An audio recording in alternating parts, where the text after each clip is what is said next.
Samad lump यलिद वलम यूलद वलम यकुल लहू कुफुवन अहद। आप हजरात का बहुत शुक्रिया जी, रईस साहब का भी और आप लोगों का। आपसे मुलाकात का मकसद तो ये था कि बल्दियाती इलेक्शन के सिलसिले में कुछ क्लैरिफिकेशंस हमारी तरफ से, इलेक्शन कमीशन की तरफ से, और ये कि इलेक्शन सुप्रीम कोर्ट के फैसले की रोशनी में जो दी गई तारीख है 30 नवंबर, जो उससे पहले वो बासूरत होंगे। और इस दफ़ा इलेक्शन 3 डिवीज़न्स की सतह पर हो रहे हैं, मुजफ्फराबाद डिवीज़न, मीरपुर डिवीज़न और पुंछ डिवीज़न। मौसम के एतबार से शायद पहले नार्दर्न हमारे जो डिवीज़न्स उनमें हम करेंगे और उसके बाद फिर आप मीरपुर डिवीज़न आएगा। अभी तक इलेक्शन कमीशन की तैयारियां पहले जो डेडलाइन थी उसके वक्त भी मुकम्मल थी, लेकिन एक अच्छा पहलू ये निकला कि सुप्रीम कोर्ट में जो दरख्वास्त दी गई थी गवर्नमेंट की तरफ से एक्सटेंशन टाइम के लिए, उसके बाद उन्होंने 30 नवंबर दी है। तो इलेक्शन कमीशन की सतह पर ये जो आम तौर पर ये कहा जाता है, शिकायत थी कि कुछ लोगों के वोट एक वार्ड से दूसरे में दर्ज हो गए हैं, एक तो ये, और दूसरा कुछ लोगों के इंदराजात हुए नहीं हैं जो अहल वोटर्स हैं।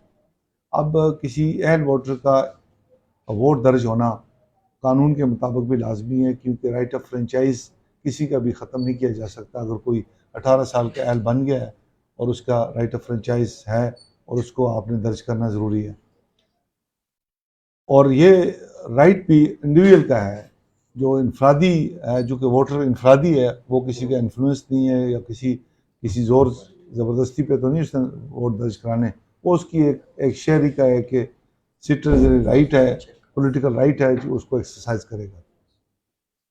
चुनाचे इलेक्शन कमीशन ने और इसमें जो सुप्रीम कोर्ट के फैसले के बाद डेट दी जो 5 तारीख तक मुकम्मल थी, और डिप्टी कमिश्नर साहिबान को हमने ये एथराइज़ किया कि वो एप्लीकेशन लें, बजाय इसके कि अगरचे ये इलेक्शन कमीशन की बराह रास्त ये ज़िम्मेदारी थी, तो लेकिन ये कि लोगों की सहूलत के लिए हमने ये किया कि डिप्टी कमिश्नर साहब के पास लोग जमा कराएं और ख़ुद इलेक्शन कमीशन का कोई मेंबर या बेंच वो ख़ुद डिस्ट्रिक्ट्स में जाके लोगों को वहीं समाअत करके जो हमारी तहकीकाती रिपोर्ट है, ग्राउंड चेक है, जो उनके क्वाइफ हमने वेरीफाई किए हैं, उसकी रोशनी में फ़ैसला किया। और देखा गया है कि बाग में, मैं परसों बाग था, कल रावला कोट और आज कोटली, कल इंशाअल्लाह मीरपुर और बिमल भी जाऊँगा। वाकई ऐसा हुआ कि कुछ लोगों के वोट एक वार्ड से दूसरे में, उसकी वजह शायद ये है कि जो क्राइटेरिया बना, हुकूमत ने जो क्राइटेरिया दिया यूनियन कौंसिल्स का और टाउन कमेटीज़ का और बाकी, उसकी वजह से कुछ मुआवज़ात तकसीम हो गए। कुछ जगहों पे एरिया जो है वो एयर मार्क हो गया, वो इस वजह से भी चूँकि एड्रेस में तो गांव का पूरा है, जब गांव टूट गया तो वो ये ऊपर नीचे जो बाइफिकेशन हुई है या हदबंदी हुई है, उसके नतीजे में वोट हुए हैं। कहीं डेलिबरेटली भी होंगे, लेकिन मोस्टली ये हुआ कि मैकेनिकली वो इस वजह से जो हदूद बंदी की हुई है उस वजह से ये चेंज हो गई। तो वो अल्हम्दुलिल्लाह कोई 3-4 हज़ार वोट बाग में और नए भी दर्ज हुए हैं, पुराने जो शिफ्टिंग करनी है। रावला कोर्ट में भी इसी तरह का लोड ऑफ वर्क था, और यहाँ भी अभी हमने सुबह से हम कर रहे हैं और लोग आ भी रहे हैं, दिलचस्पी भी लोग ले रहे हैं, और शायद पहले दिलचस्पी भी उस तरह नहीं ली गई थी। कुछ ऐसी रीज़न भी थी कि ये इम्प्रेशन, शायद ये एक परसेप्शन प्रिवेल कर रहा था कि इलेक्शन होने ही नहीं होने। तो मैं जो आपकी वसातत से ये क्लियर करना चाहता हूँ कि सुप्रीम कोर्ट ने एक दफ़ा टाइम मुकर्रर किया, फिर अगस्त वाला टाइम था, फिर अक्टूबर का टाइम आ गया गवर्नमेंट की उसकी एप्लीकेशन के ऊपर, और थर्ड टाइम जो सुप्रीम कोर्ट में अभी दोबारा एप्लीकेशन गई थी सुप्रीम कोर्ट में, और उन्होंने 30 नवंबर से पहले इलेक्शन की डेट दे दी है। 3 मराहल में कराने का भी उन्होंने हमें वो उसमें फ़ैसला दे दिया है। तो चुनाचे अभी इलेक्शन का जो प्रोसेस है वो अगले 1.5 हफ्ते में मुकम्मल होकर शेड्यूल भी आने का इम्कान है, और अगले 15-20 दिन में शेड्यूल भी आ जाएगा। तो इसलिए लोगों के आपके तवसत से ये लोगों को ये बताना ये ज़रूरी है, आपके राब्ता चूँकि दरमियान में आप लोग मौसर हैं, आपकी आवाज़ लोगों तक जा रही है, आप लोगों को अप्रोच करते हैं, तो ये है कि लोग जो दिलचस्पी लोगों की होनी चाहिए इस बलदियाती निज़ाम में, लोकल गवर्नमेंट सिस्टम को समझने में और लोकल गवर्नमेंट के सिस्टम का जो इस्तिफ़ादा है उससे उठाने के लिए बैसीते वोटर, बैसीते कैंडिडेट लोगों को पार्टिसिपेशन करनी है। और इसके लिए एक तो ये कि 30th ईयर के बाद, कोई तातल के बाद ये इलेक्शन हो रहे हैं। एक जो आपसे गुजारिश है वो ये है कि उसके लिए हम एहतमाम भी कर रहे हैं, शायद हमारे DGPR के थ्रू हम कोई सेमिनार वगैरह करें। वजह यह है कि जो 91 में आखिरी इलेक्शन हुआ था बल्दियाती निज़ाम का, ऑलमोस्ट 32 ईयर्स हो चुके हैं, और जो नई जनरेशन है हमारी, रफली कोई 45-50 साल का भी जो बंदा है उसको भी बल्दियाती निज़ाम का, चूँकि अगर 91 में अगर वो 16-17 साल का भी अगर हो तो वो उस वक्त 50 या 45 से अबव है, तो उसको निज़ाम का नहीं पता। तो हम सेमिनार भी करेंगे और आपको कोई लीफलेट्स भी हम आपके थ्रू, आपकी बाहर आपकी जो हैं तंजीमें उनके ज़रिए हम देंगे, ताकि लोगों को आप एजुकेट करें कि निज़ाम है क्या बेसिकली, यूनियन काउंसिल की तश्कील क्या है, ज़िला काउंसिल की तश्कील क्या है, उनके फ़राइज़ क्या है लोकल गवर्नमेंट एक्ट के तहत, और वो क्या डोमेन है, किन किन एरियाज़ के अंदर वो सोशल सर्विस कर सकते हैं, अपने एरिया की डेवलपमेंट के लिए उनकी क्या जिम्मेदारियाँ हैं। तो उसके लिए हम डेफिनेटली आपसे एक निश्चित करेंगे। मैं दोबारा भी इसके प्रेजेंटेशन की सूरत में या लीफलेट्स की सूरत में या कोई राइट अप की सूरत में आपको देंगे। तो फॉर द टाइम बीइंग आपसे यही गुजारिश है कि लोगों को एजुकेट आपके ज़रिए हमने करना है, लोगों को इन्फॉर्मेशन आपने नहीं है, लोगों को ये राइट ऑफ फ्रेंचाइज का अहमियत और फादियत और इस लोकल गवर्नमेंट सिस्टम जो कि नर्सरी है डेमोक्रेसी की, ऊपर तो हमारा स्ट्रक्चर मौजूद है और बड़े तसलसल के साथ हम 85 से इलेक्शन हो रहे हैं विदाउट इंटरप्शन अल्हम्दुलिल्लाह, और नीचे वाला निज़ाम जो है ये भी उसी तरह कल्टीवेट होना चाहिए, उसको भी इसी तरह स्ट्रेंथन होना चाहिए, सो दैट कि नई लीडरशिप, नए लोग और वो लोकल और मल्ला गाँव की सतह पर लोग ज़िम्मेदारी के साथ अपने लोगों के काम जो है वो करें। तो इस सिलसिले में अगर आप कोई क्लैरिफिकेशन इलेक्शन कमीशन की तरफ से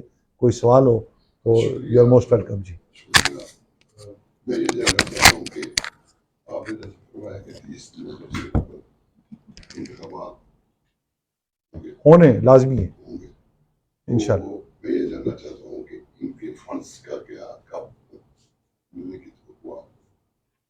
देखें, ये प्राइमरीली तो ये आपका कोई परेशानी नहीं होनी चाहिए, इसलिए कि इलेक्शन कमीशन जब इलेक्शन करवा रहा है तो फंड्स हैं तो करा रहे, लेकिन ये एक ऐसी परसेप्शन डेवलप हुआ कि जी फंड्स नहीं है। फंड्स गवर्नमेंट ने प्रोवाइड कर दिए, और ना सिर्फ हमें प्रोवाइड कर दिए बल्कि सुप्रीम कोर्ट में उन्होंने एक बाकायदा है वो जो अप्रूवल है उसको भी पेश करके उन्होंने कहा जी हमने 30 करोड़ 90 करोड़ रुपये टोटल मांगा था, इन्होंने 30 करोड़ 35 करोड़ रुपये दे दिया है, बाकी जो ही हम मांगेंगे जिस मरहले पे हम मांगेंगे वो पेमेंट हमारी पैसे आ जाएंगे, क्योंकि हमने पेमेंट्स जो करनी है वो नादरा के ज़रिए करनी है, क्योंकि फरिश्ते नादरा तैयार कर रही है, और बाकी जो है प्रिंटिंग कॉरपोरेशन ऑफ पाकिस्तान से हमने बैलेट पेपर और दूसरी चीज़ें प्रिंटिंग करवानी है।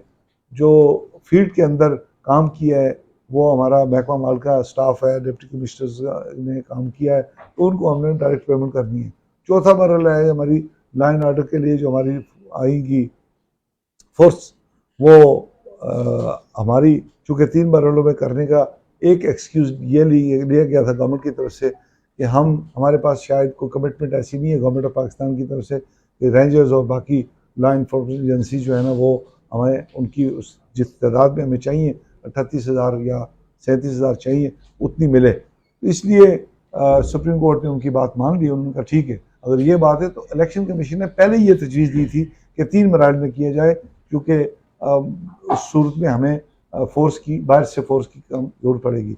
हमारी अपनी फोर्स जो है वो पुलिस को 5-6 हज़ार की स्पेयर कर रहे हैं और बाकी जो सप्लीमेंट कर रहे हैं तो वो इंशाल्लाह उनके साथ कमिटमेंट है। इंटीरियर डिवीजन जो है वो कर रहा है। इलेक्शन चीफ इलेक्शन कमिश्नर की भी मिनिस्टर इंटीरियर से मुलाकात हो गई है, वो भी कोई इशू नहीं है। तो all set to proceed to the election according to the date and the mandate of the chief election. जो चीफ इलेक्शन कमिश्नर ने आपको बताया भी होगा, पहले यहाँ आए थे शायद पिछली दफ़ा।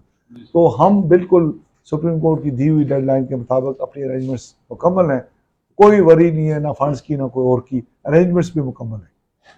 जी मेरा एक क्वेश्चन ये है कि 30 साल के बाद इलेक्शन हो रहे हैं और लास्ट जो बंदा है 47 ईयर ओल्ड, उसने अभी तक वोट भी नहीं डाला। तो आपने हद उम्र 18 साल यानी नादरा के डाटा के मुताबिक वोट का इंदराज होगा कि उसकी उम्र 18 साल है। 30 नवंबर तक आपके इलेक्शन हो रहे हैं, तो इसकी कोई लिमिट है वोट रजिस्ट्रेशन कराने? वोट रजिस्ट्रेशन की बिल्कुल है जी, वो बल्कि फॉलो कर रहे हैं हम। जिन लोगों की रजिस्ट्रेशन होनी है 30 मार्च 10 मार्च 2022 तक, जिसकी उम्र 18 साल हो चुकी है और उसने शनाख्ती कार्ड बन गया या बेफार्म भी टोकन भी मिल गया है, तो वो एज ए वोटर के तौर पर इंदराज करा सकता है। तो सर ये 30 नवंबर तक यानी नवंबर तक जिन लोगों की एज हो गई है, जिनके कार्ड बन गए हैं, तो ये उनके वायरस वो कट आउट डेट देनी होती है, क्योंकि फिर तो अनएंडिंग है ना। तो कट आउट डेट हमने पहले ही 10 मार्च दे दी थी, और ये हर दफ़ा यही होता है। पिछली जो 2021 में इलेक्शन हुआ उसमें भी इसी तरह है, और कानून भी यही है। आपको एक तयीन करनी पड़ती है डेट, आप डेट दे देते हैं ताकि उससे पहले जिन लोगों के एज हो गई है, ठीक, तो वो अब देखें ना, फर्ज करें पिछली दफ़ा नवंबर में आपके अक्टूबर में इलेक्शन हुए हैं 2021 में, तो उसमें भी एक डेट जो है ना वो मेरे ख्याल जनवरी या फरवरी की डेट थी। तो उसके बाद जो आए हैं वो तो फिर ये अपडेशन होती रहती है ना सर। ये सब मैं आपसे दो चीजें क्योंकि फरिश्तें प्रिंट होनी होती हैं, फिर बाकी चीज़ें होनी होती हैं। एक तो ये चीज़ के 30 नवंबर तक सुप्रीम कोर्ट की डेडलाइन है, और आपने ये डिसीजन किया है कि हम 3 मरहल में बल्दियाती इलेक्शन करवाएंगे। डेफिनेट अगर 3 मरलों में ये इलेक्शन होगा, 3 डिवीजन्स में इलेक्शन होगा, क्या आप मतलब सपोज मुजफ्फराबाद में इलेक्शन एक दिन करवा के दूसरे दिन 3 दिन का 3 डिवीजन्स में आप कराएं? 3 डिवीजन का, हर एक डिवीजन से दूसरे डिवीजन 3 दिन का वक्फा है। 3 दिन का वक्त। जी तो ये सुप्रीम कोर्ट ने लिख दिया। तो ये जो डेट होगी इसमें कोई अनाउंस में उसके बाद लोगों ने कागजात नामजदगी जमा करवाने, वापस लेने या कोई ऐसा एक ये प्रोसेस। और दूसरा मैं आपसे ये जानना चाहूँगा कि जो शनीद में ये आ रहा है कि ये शायद पता नहीं आपके इख्तियार में है या नहीं, मुझे नहीं पता है, कि आज़ाद कश्मीर की हुकूमत बल्दियाती इंतखाबात के बाद कौंसलर्स को मिलने वाले और मेयर्स को मिलने वाले अख्तियारात को कमी करने के लिए कोई ऐसा एजेंडा उसने तैयार किया हुआ है जिसके तहत इन बल्दियाती और कॉरपोरेशन अदारों के सरबराहान के पास अख्तियारात बहुत सारे कम हो जाएंगे। इस बात में कितनी सदाकत है? आप इसको बिलीव करते हैं? आज़ाद कश्मीर हुकूमत जी कुछ भी हो सकता है। नहीं ऐसी बात नहीं है। जो 31 साल तक जिन्होंने इलेक्शन नहीं होने दिए वो क्या वो उसकी कुछ रीज़न हो सकते हैं। एक तो ये है कि पार्लियामेंट का अख्तियार है, इलेक्शन कमीशन का ये अख्तियार नहीं है, ये असम्बली का अख्तियार है। कानून बनाने के लिए वो बाख्तियार हैं, जो कानून बनाने चाहें वो बना सकते हैं। मैं तो इसको प्रिजम्पशन ही कहूँगा, और ऐसी उसमें आपका कोई अमल नहीं हमारा अच्छा सवाल है सर के एक बात इनकी पहली बात की जवाब दे दूँ कि 3 मरहलों में जो इलेक्शन हो रहे हैं उसकी 3 दिन का वक्फा होगा, और अगले इलेक्शन दूसरे दिन में होंगे। अब उसके लिए जो शेड्यूल होगा, शेड्यूल जो है वो तो पहले आ जाएगा, और कागजात नामजदगी जमा कराना जो है ना वो एक वक्त स्टार्ट हो जाएंगे। ठीक है, कर देंगे पहले कौन से डिवीजन में हो। मोस्ट लाइकली जो मोस्ट नॉर्दर्न एरिया हमारा, एक्चुअली फ्रैंकली स्पीकिंग के जो हमारा मुजफ्फराबाद है उसमें एरियाज हैं नवंबर को देखते हुए, लिपा वैली, वो अगर बर्फ़ पड़ जाती है नवंबर मिड नवंबर में तो वो कट ऑफ हो जाते हैं। इसी तरह हमारा जो ऊपर है सुरगन से ऊपर या केल से ऊपर वाला एरिया जिसको ग्रेज वैली वगैरह कहते हैं, वो उसका भी है। और मोस्ट लाइकली मुजफ्फराबाद पहले होगा, और सेकंड शायद पुंछ आ जाएगा, इसलिए कि उसके कुछ एरियाज हैं बेडी और वैली वाला, और आपका जो है वो आखिर में रखेंगे हम अच्छा इंशाल्लाह। सर, एक बाज़ चल रही है कि ये खिलाफ है। मौसम को देखते हुए, मौसमी हालात की पेश नज़र, चूँकि नवंबर आ रहा है और नवंबर की वजह से अक्टूबर नवंबर में अच्छा सर, बाज़ चल रही है कि एमएलए क्लब जो है वो इन इलेक्शन को सबूताज करने के लिए सरगर्म है, इसमें कोई सदाकत है या जनाब के नोटिस में कोई बात है? हमारे नोटिस में कोई बात नहीं है, लेकिन ये है कि कोई सबोटाज हो नहीं सकता। सुप्रीम कोर्ट का फाइनल फैसला है, डेट आखिरी दे दी है। मैक्सिमम गवर्नमेंट ने 3 दफ़ा सुप्रीम कोर्ट में अपील की, दरख्वास्त दी है। तो हमें तो कोई मतलब मुझे तो 0% चांस नहीं लगता कि इसमें कोई इसमें आगे जाने का कोई अंदेशा हो। तो क्लब तो देखिए ना, बजट अल्टीमेटली एमएलए साहबान ने ही देना, पास बजट उन्होंने ही करना है, लोकल गवर्नमेंट्स की एलोकेशन उनको देनी है। एक चीज़ होनी चाहिए जो पब्लिकली आप भी, कि फंड्स की allocation as per the size of the population होना चाहिए। ठीक है जी, जो बड़ी यूनियन काउंसिल है उसमें ज़्यादा फंड जाने चाहिए, जो छोटी यूनियन काउंसिल है, यानी पॉपुलेशन बेस के ऊपर अगर आपके फंड्स चले जाएं तो वो कोई नहीं है। अब तो भट्ट साहब पंजाब में तो इम्प्रूव कर रहे हैं। कल जो बजट जो बिल पेश किया उन्होंने, उसमें तो मेयर्स को तो उन्होंने तो डेवलपमेंट अथॉरिटीज़ तो ये तो वो सारा कुछ उसमें उनको दे दिया, उनके अंडर कर दिया। तो ये कैसे होगा रिवर्स? मैं तो उस तनाज़े से पूछ रहा हूँ, 31 साल का बिगड़ा बच्चा है, उसकी आदतें बड़ी ख़राब हैं, वो 31 साल का बिगड़ा बच्चा किस तरह अपने अख्तियारात नहीं, ऐसी किसी बात दूसरे नहीं, के हवाले ऐसी करेगा? काशिफ उसमें तो प्रॉब्लम तो होंगी ना। नहीं एक और बात है, साहब बल्दियाती इंतखाबात सियासी बुनियादों पर कराने का फैसला इलेक्शन कमीशन का है। ये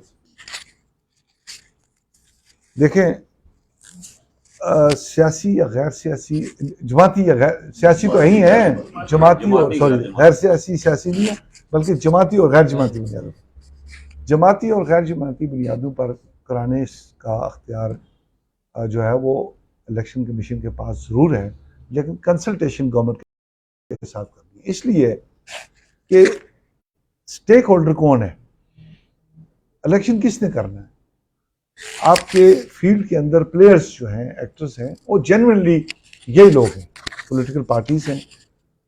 ठीक है ना, मसलन रेफरी तो अकेला तो हम तो फॉर दैट मैटर तो इलेक्शन में हमें कंडक्ट करना है ना। हमारी जिम्मेदारी है कि इलेक्शन ट्रांसपेरेंट हो, जस्ट हो, लोगों को सहूलत हो, कन्वीनियंस हो, वो अपने वोट कास्ट करें और ट्रांसपेरेंसी हो, इलेक्टोरल रोल्स ठीक हों, हदबंदी जो बंदी है वो जनरली एवन हो। तो बाकी तो फंड्स देने अगेन पार्लियामेंट की जिम्मेदारी है, उनके इख्तियारात बढ़ाने कम करने हैं। लोकल गवर्नमेंट एक्ट है, उसमें तरमीम करनी है, उसको बढ़ाने बढ़ा सकते हैं, कम करें तो कम कर सकते हैं। ये लेजिस्लेचर का जो आपके जिनको कानून साज बना के आपने मुंतखब करके भेजा, मुंतखब नुमाइंदों का बेसिकली तो लोगों के मुंतखब लोगों का काम है ना। अगर वो ये चाहते हैं कि निज़ाम इस तरह होना चाहिए तो निज़ाम ऐसे हो। अब पंजाब में उन्होंने निज़ाम चेंज किया, केपी में निज़ाम उन्होंने डिफरेंटली चेंज किया, तो यहाँ 1990 का निज़ाम मौजूद था। अगर ये चेंज करते पार्लियामेंट तो चेंज कर सकती थी, नहीं चेंज किया तो उसमें जो आपका सवाल है जमाती और गैर जमाती, उसमें हमने कंसल्टेशन करनी होती है गवर्नमेंट से हमने कंसल्टेशन की है। उस वक्त हमारे प्राइम मिनिस्टर थे, फॉर्मर प्राइम मिनिस्टर न्याजी साहब, उन्होंने हमें गवर्नमेंट से लिख के भेज दिया कि जी हम जमाती बुनियादों पर करवाएंगे। उसके बाद हम दोबारा जो नए प्राइम मिनिस्टर साहब आए उनसे बात की है, फिर हमने 2 या 3 जो है वो ऑल पार्टीज कॉन्फ्रेंसेस किए हैं अपने यहाँ, उनसे भी हमने मशवरा किया है। चूँकि इस वक्त 32 के करीब हमारे रजिस्टर्ड जमातें हैं सियासी, उनको हमने ऑन बोर्ड लिया, उनसे पूछा, उन्होंने भी कहा है ओवरवेलमिंगली उसका ख्याल यह है कि जमाती बुनियादी पर होना चाहिए। और जो छोटी जमातें वो ज़्यादा चाहती हैं, इसलिए कि वो उनकी जो है वो दिलचस्पी है कि वो अपने उससे मैनिफेस्टो से, अपने उस झंडे से और अपने प्रोग्राम के साथ जो है ना वो इलेक्शन में जाए। सब ये कंसेंसस है इसके ऊपर, गवर्नमेंट की तरफ से भी पॉलिटिकल पार्टीज के साथ मशावरत की गई है। इस कंसेंसस के साथ वही फाइनली डिसाइडेड कि ये जमाती बुनियादों पर होंगे, लेकिन गैर जमाती बुनियादों पर भी अगर हों तो तब भी पॉलिटिकल पार्टीज़ का तो पार्टिसिपेशन मौजूद है। और फिर ये भी है कि जमाती बुनियादों से कतई ये मुराद नहीं है कि लोग इंडिपेंडेंट अपनी कैपेसिटी में नहीं लड़ सकते हैं, लड़ सकते हैं, वो लड़ेंगे इलेक्शन, जैसे बड़े इलेक्शन में भी इंडिपेंडेंट कैंडिडेट आ जाते हैं, इंडिपेंडेंट तो किसी ने रोका तो नहीं है। रियासत के अंदर इलेक्शन कमीशन और एक आपकी मैट्रिक की शर्त अभी जी मौजूद सर, वो है। अभी पूछेंगे, काशिफ साहब जरा कर लें। अच्छा जी सर। रियासत के अंदर इलेक्शन कमीशन के कोई काम है कि 5 साल के बाद आपने असेंबली के इलेक्शन करवाना है। लोकल बॉडीज के इलेक्शन कॉन्स्टिट्यूशन का पार्ट है और ये बड़ा इंपॉर्टेंट पार्ट है। अब ये कॉन्स्टिट्यूशन, ये भी इलेक्शन कॉन्स्टिट्यूशन हो गए हैं। जी सर, ये बताएं कि हमारे 5 साल के बाद असेंबलीज के इलेक्शन बर्बाद होते हैं, उसकी तैयारी बर्बाद हो जाती है, उसके लिए फाइनेंस जो होता है वो अरेंज उसका पूरी हो जाता है। जिस चीज का कंसर्न पब्लिक के साथ होता है उसका एहतमाम 30 साल के बाद इदारा करता है, अदारा, साल के तो इलेक्शन कमीशन। जी जी। और जितनी भी हमारी गवर्नमेंट्स 1991 के बाद कब तक बनी है, ये वायलेट करती रही है लोकल बॉडी न करवा कर।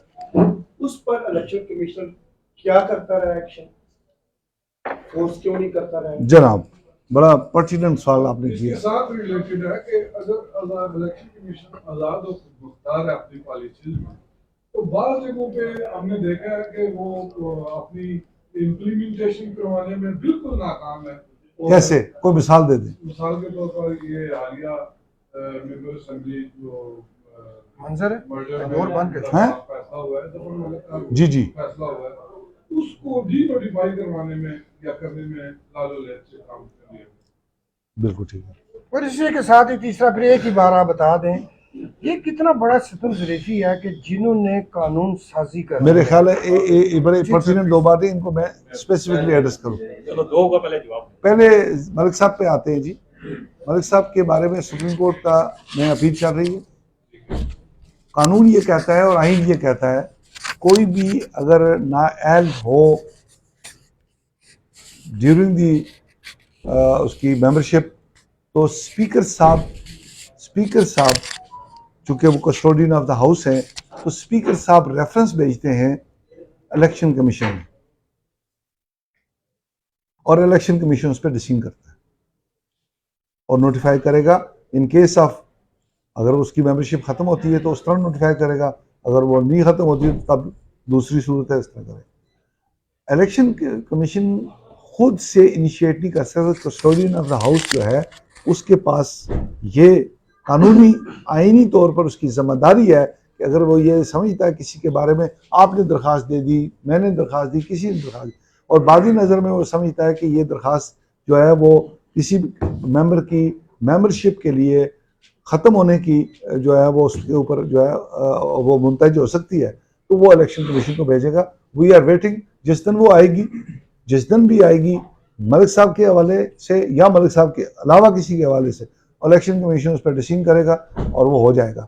तो कहीं भी इलेक्शन कमीशन अपनी इम्प्लीमेंटेशन पे, आईनी जिम्मेदारी पे वो ना तो नाकाम हुआ है, और इलेक्शन कमीशन के पास वो तमाम अख्तियारात हैं कंटेम्प्ट प्रोसीडिंग्स के भी जो हाई कोर्ट के पास हैं। वी स्टैंड एट पार जो as far as the implementation of our orders और डिसीजंस आर कंसर्न, तो उसमें हम कंटेम्प्ट प्रोसीडिंग्स भी कर सकते हैं। तो कोई इसमें ना अख्तियारी वाली या बेअख्तियारी वाली कोई बात नहीं है। कंटेम्प्ट ऑफ कोर्ट का जो जी जी, वो इम्प्लीमेंटेशन उसी तरह होगी जिस तरह हाई कोर्ट का डिसीजन इम्प्लीमेंट होता है। किस पे होगी?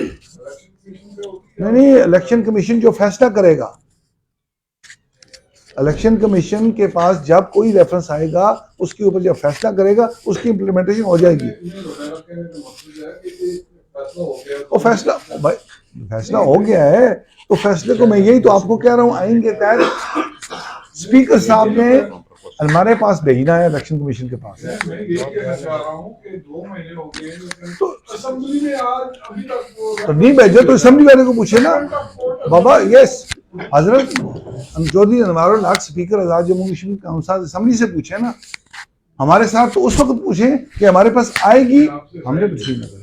आपने आपने सवाल का जवाब नहीं दिया। सर आपने जो बात की है, साहब आपने आप ये फरमा रहे हैं कि हमने इलेक्शन कमीशन ने 5 साल के बाद बड़े इलेक्शन जो जनरल इलेक्शन होते हैं और इनमें क्यों डिले हुआ। 30th अमेंडमेंट के बाद 13वीं तरमीम 2018 में हुई है, 1 जून 2018 को हुई है। ये उस वक्त इलेक्शन कमीशन बना है पाकिस्तान की तर्ज पर। उससे पहले चीफ इलेक्शन कमिश्नर साहब होते थे और उनके अख्तियारात के अंदर सिर्फ बल्दियाती इलेक्शन नहीं थे, सिर्फ जनरल इलेक्शन थे। बल्दियाती इलेक्शन कॉन्स्टिट्यूशनल इलेक्शन नहीं थे। 13वीं 13वीं के बाद भी कॉन्स्टिट्यूशनल इलेक्शन बन गया है, ठीक है। और उस वक्त वो एक महकमा था बल्दियात का, जो हुकूमत के मातहत एक महकमा था, वो करवाते थे। ये आप 32 साल का साहब गवर्नमेंट से पूछें, मौजूदा गवर्नमेंट से भी और सक्सेस पिछली जो पहली गवर्नमेंट से। इलेक्शन कमीशन ने जब हमारे पास आया और ये हमने एजिटेट किया गवर्नमेंट को कि जी ये हमारी आईनी जिम्मेदारी है इलेक्शन करवाना, बल्दियाती इलेक्शन। सो जो मामला पेंडिंग 2017 से सुप्रीम कोर्ट में गवर्नमेंट की पिटीशन थी, लास्ट गवर्नमेंट ने हाई कोर्ट के फैसले के खिलाफ जो 2017 की ख़त्म हो गई थी अलका बनिया, उसके खिलाफ सुप्रीम कोर्ट में अपील चल रही थी। 2017 से लेके 2021 तक ये वहाँ पे पेंडिंग रहा मामला। इलेक्शन कमीशन ने जब इस मामले को टेकअप किया तो गवर्नमेंट को हमने कहा जी या तो आप अपनी अपील वापस ले लें, ठीक है, या फिर हम उसमें फ्री बन के हम अपील करेंगे। तो गवर्नमेंट ने क्या किया, गवर्नमेंट ने वो नोटिफिकेशन जाके सुप्रीम कोर्ट को दे दिया कि हल्का बनिया ये होनी चाहिए। पुरानी हल्का बनिया 12 यूनियन कौंसिल 12,000 से 25,000 के दरमियान थी। उस वक्त हाई कोर्ट ने ये कहा कि 12,000 एक और 25,000 दूसरी, ये तो डबल है, ये तो बहुत बड़ा गैप है। इसलिए हाई कोर्ट ने उसको उन हल्का बंदी को ख़त्म कर दिया था। अब क्या किया इन्होंने, अब इन्होंने उसी क्राइटेरिया को चेंज किया और इन्होंने दिसंबर 2021 में जाके आई सुप्रीम कोर्ट को कहा जी कि हमारी अपील समाप्त की जाए और हम ये क्राइटेरिया चेंज करते हैं, हम 12 से 25 वाला क्राइटेरिया 10 से 15 हम बना देते हैं यूनियन कौंसिल का। उन्होंने नोटिफिकेशन दे दिया तो सुप्रीम कोर्ट ने कहा जी अगस्त में आप अगस्त से पहले पहले इलेक्शन करवाएं। तो इसमें इलेक्शन कमीशन के पास जब ये आईनी जिम्मेदारी आई है उसके बाद ही ये तो गेयर अप हुआ, वरना तो गवर्नमेंट के पास होता तो ये सारी बातें हम कर रहे हैं तो ये शायद ना होती, और इसी तरह चलता है। यानी कि कहने का अच्छा मतलब है सर, कि 2018 के बाद क्या आप जिम्मेदार हैं? क्योंकि काशिफ ने बड़ी इंपॉर्टेंट नहीं 2018 से पहले हुकूमत ही जिम्मेदार थी कि हुकूमत ही जिम्मेदार थी और 2021 तक की वही जिम्मेदार थी, इसलिए कि गवर्नमेंट ने अपील करके सुप्रीम कोर्ट में मामला पेंडिंग करवाया हुआ था। अच्छा सर, मेरा आखिरी सवाल है समझिए आप, मेरा आखिरी ये सवाल है कि आम आदमी ये समझता है कि आप की बात कर रहे थे, क्या होगी भूल गए सर वो मैट्रिक वाली बात है ना कि जो कानून साजी करते हैं अदलिया के लिए अरबों पे खरबों पे के मैं आपको एक और वहाँ का मेंबर सफेद अंगूठा छाप सर मैं आपको एक और जो बल्दिया का काउंसलर बने उसके मेरा मैं सवाल आपसे- यही था कि आम आदमी ये इसको क्या मजाक का बात है? केस समझता है, मैं- जनाब भी इसको मजाक का इनकी- केस समझते हैं कि नहीं? यही सवाल। नहीं ये नहीं, मेरा भी यही मैं था मजाक का कि खेल आम आदमी इसको मजाक का नहीं, केस नहीं, समझता है, मैं- जनाब क्या समझते हैं? हजरत आप सुन लेना, मैं आपको इसी जस्टिफिकेशन दे देता जी सर। हूं। ये एजुकेशन मैं अपनी एजुकेशन की पर्पज के लिए मुमकिन आप उसकी जस्टिफिकेशन को जस्टिफिकेशन ना मैं जो मेंबर असेंबली में हूँ इसलिए कि मैं उसको जस्टिफाई करूँ, लेकिन एक for the purpose of education हम बात करते हैं। नेशनल असेंबली में पाकिस्तान में क्या है जी क्वालिफिकेशन बताएं ना। 22 करोड़ दी मुल्क दी आबादी का नेशनल असेंबली है, पार्लियामेंट है, ठीक है, तो वहां अगर नहीं है तो आप क्यों अपने एमएलए के लिए एजुकेशन मांग रहे हैं? एक मिनट रुक जाए ना, मैं उसके लिए बताता हूँ। एमएलए साहब जो होते हैं या उसके सपोर्ट में पूरी अगर उसने कानून साजी करनी है, ठीक है, तो उसके साथ टेक्नोक्रेट मौजूद है, असेंबली का पूरा सेक्रेटेरिएट मौजूद है, कानून महकमा कानून पूरा मौजूद है, ड्राफ्ट्समैन मौजूद हैं, ड्राफ्टिंग करते हैं, ठीक है, कैबिनेट में उनके साथ chief secretary, additional chief secretary, बाकी लोग पैराफर्नेलिया मौजूद होता है। यहाँ जो बल्दियाती इलेक्शन में जो मेंबर मुंतखब होगा वो मसालती कमेटियों का भी वो फैसले करेगा। एक स्टाफ मेंबर भी उसके पास नहीं है, एक टेक्नोक्रेट भी नहीं उसके पास। ये जिन लोगों ने रखा ना, यानी ये सोच समझ के जिस वक्त उस वक्त लोगों ने 1990 में रखा, ये आज नहीं रखा, ठीक है, वो ये है कि इसके साथ कम से कम मैट्रिकुलेट बंदा हो जो कम से कम अपने तौर पे कुछ लिख पढ़ भी तो सके ना। ये इसका ये पर्पज है। लेकिन मास्टर के साथ डिबेट नहीं करनी चाहिए, सवाल ही करना चाहिए कि जो हमने आज़ाद कश्मीर की जो हिस्ट्री देखी है, पॉलिटिकल हिस्ट्री देखी है, उसमें जो अनपढ़ अंगूठा छाप लोग पॉलिटिक्स में आए, उन्होंने नहायत ईमानदारी के साथ अपने फराइज सर अंजाम दिए। ईमानदारी तो उन्होंने देखे ना, नहायत ही ईमानदारी और अवाम पढ़ाई की- और मैं सर्टिफिकेट्स दर्ज करना डिग्री के साथ तो कोई अवाम ताल्लुक की नहीं। फलाह बहबूद के लिए उन्होंने बड़े काम किए, और उसके मुकाबले में जो पढ़े लिखे आए उन्होंने तो लूट मारी। इसका कोई आप एक सर आप जैसे डोगरा साहब ने पूछा, आप ऐसे इस बात से मुतमईन है कि ये मैट्रिक शायद जरूर होनी चाहिए, आप बैसियत फरत अली मीर? जी बिल्कुल नहीं चाहिए, बात खत्म हो गई। बिल्कुल होनी चाहिए। मैंने आपको जस्टिफिकेशन दी है कि अच्छा देखिए, मैं गुजारिश करता हूँ कि इसलिए होनी चाहिए कि मैंने आपको एक जस्टिफिकेशन दी है कि उसने ऑल अलोन एक पूरी मसालती कमेटियाँ करनी है। बाकी इवन उसकी अगर आप प्राइस देखें, उसने हेल्थ डिपार्टमेंट अपनी डिस्पेंसरी के साथ डॉक्टर के साथ इंट्रैक्शन करना है, ठीक है, उसने स्कूलों में जाना है, ठीक है, अपने एरिया के अंदर उसकी आप प्राइस तो देखें ना आप, वो तो एक मिनी गवर्नमेंट है। यूनियन काउंसिल जो है एक अपने इलाके की एक गवर्नमेंट है, पूरी फुल फ्लेज गवर्नमेंट है। हेल्थ है, एजुकेशन है, लाइफ स्टॉक है, उसने एग्रीकल्चर को देखना है, वो तो फुल फ्लेज। बट सब वो तो अगर आप उनका कानून देखें, अच्छा फिर म्युनिसिपल पुलिस है, उनकी अपनी अगर कानून देखें ना, जिन लोगों ने लोकल गवर्नमेंट का एक्ट बनाया है, आप अच्छा फुल फ्लेज उसकी कॉपी है, डिटो है, ये प्रोटोटाइप है। बरतानिया में है, लेकिन वहाँ सुल्तान आजाद कश्मीर के बजट से सर जी डेवलप होगा ना सर। आप बरतानिया, सर आपने बरतानिया ने भी तो ग्रेजुएट किया ना, हम चीजें चलेंगी तो लोग ग्रेजुएट होंगे ना। अच्छा मेंबर असेंबली के लिए आपको याद नहीं है कि क्या एजुकेशन क्या थी? नहीं मेंबर असेंबली के लिए क्या थी, तो फिर क्या हुआ, खत्म हो गई थी ना। आप उसमें 6 लोग मिस हो रहे थे। रवेज जनाल साहब, आपने कोई बात पूछनी है, पूछ लें।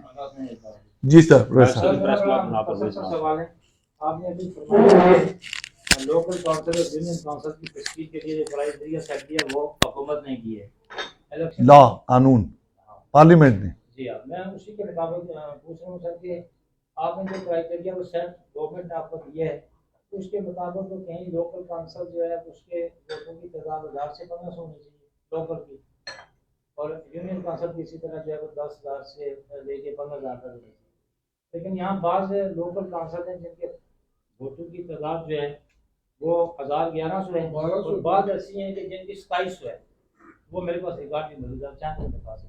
जी जी। ये तवाबत क्योंकि इसी वजह से जब सियासी जमातें भी खुद को बलदियाती उम्मीदवार भी और वोटर्स भी जो है ना वो कागजात का इजहार करें, ये इतना बड़ा फर्क है। यूनियन काउंसिल की या काउंसिल्स की, यूनियन काउंसिल जब काउंसिल्स हम कहते हैं तो उसमें यूनियन काउंसिल भी शामिल है, डिस्ट्रिक्ट काउंसिल भी शामिल। मैं लोकल काउंसिल्स की उसी की बात कर रहा हूँ। उनकी तश्कील का जो या उनकी कंपोजिशन जो है या उसकी जो इसकी क्राइटेरिया है, वो क्राइटेरिया आबादी की बुनियाद पर, ठीक है जी। उस आबादी की बुनियाद पर अगर फर्ज करो 10 से 15,000 की आबादी पे आपने यूनियन काउंसिल तश्कील दे दी तो वोटर्स की तादाद डेफिनेटली कम होगी, ठीक है। तो इसलिए ये तफावत तो नहीं है, ये तो फैक्चुअल बात है, ठीक है। अच्छा यहाँ कई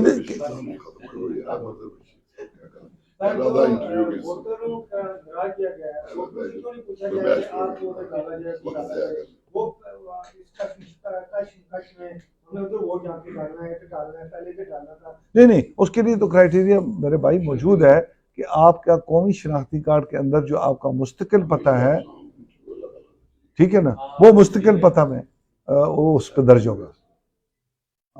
बहुत शुक्रिया जी, थैंक यू।